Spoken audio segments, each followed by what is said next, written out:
হ্যাঁ বাবা কি নিয়ে আসছে দেখি। ওয়াটারমেলন দাঁড়াও বের করি। ওয়াও কি রে, এটা বাগালার থেকে আনছো নাকি মার্কেট থেকে আনছো? মানে ফ্রুটস দোকান থেকে আনছো নাকি মার্কেট থেকে আনছো? এত সুন্দর তরমুজটা ওগুলো তো দেখি কই। মা মলে এত সুন্দর তরমুজ কেমনে পাইলা? এরকম তরমুজ তুমি ইয়া থেকে আনো? এটা কোনটা আম? এটা নতুন একটা আসছে। হ্যাঁ অনেকগুলো নিয়ে এসছে তো। কেজি কত করে নিছে? ওয়াও ধন্যবাদ, আমি ডালের মধ্যে দিব। দেশি ধন্যা পাতা পাইছে। ওয়াও সবচেয়ে ভালো ভালো জিনিস কি হলো ব্যাপারটা?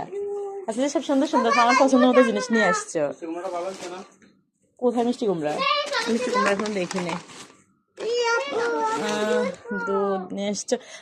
এই শাকগুলো এতক্ষণ লাইটে সুন্দরভাবে দেখা যায় না জন্য তো। দেখি দেখি বানানা নিশাত, এটা কি? এটা কি?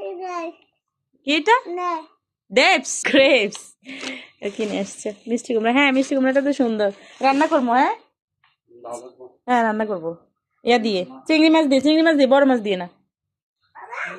Thank you. ওকে আমার আলু ভাজা পুড়ে যাচ্ছে, আমি দিকে যাই। ইয়াল্লা একদম যাই যাই হয়ে গেছে রসুন। গাইস ভিডিওর চক্করে ডালে বাগার দেওয়ার জন্য রসুন বাসায় গেছি। তোমাদের ভাইয়া আয়সা পড়ছে, রসুন পুরো একদম ছাই। এখন আমাকে আবার রসুন ভাজা করতে হবে। এদিকে আলু ভাজা বসে গেছি, আলু ভাজা আর একটু তেল হলে পুড়ে যেত। এই আবার হচ্ছে সবচেয়ে বড় দোষ, এটার জন্য সবসময় বকা খাই তোমাদের ভাইয়ের কাছে। সেই জন্য ফায়ার সাইলেন্ট লাগাইছে, যাতে করে যদি আগুন টাগুন ধরে যায় আওয়াজ হয়, অ্যাটলিস্ট প্রাণে যাতে বাঁচতে পারে ওইটার আওয়াজে, ঘর থেকে যাতে বাইরে হইতে পারি, এরকম একটা অবস্থা। রেডি হয়ে গেছে, এখন দিয়ে দিব ছ্যাঁক।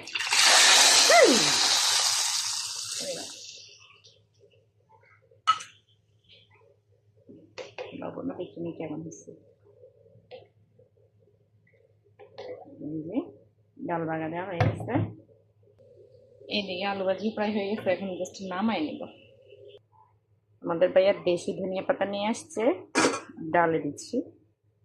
দেশি ধনিয়া পাতা না হলে আমার ভালো লাগে না, হাইব্রিড এগুলো কেমন জানি একদম বাজে বাজে লাগে।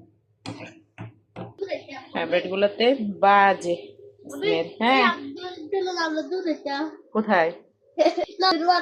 নানন্দের বাড়িতে। ওইগুলো আরো ছোট ছিল, এটা বড়। হ্যাঁ যাও এখন গুছাই রাখো তুমি ফ্রুটস গুলা। না না বাড়ি না, ফ্রিজ ম্যাঙ্গো ফ্রিজে রাখছো।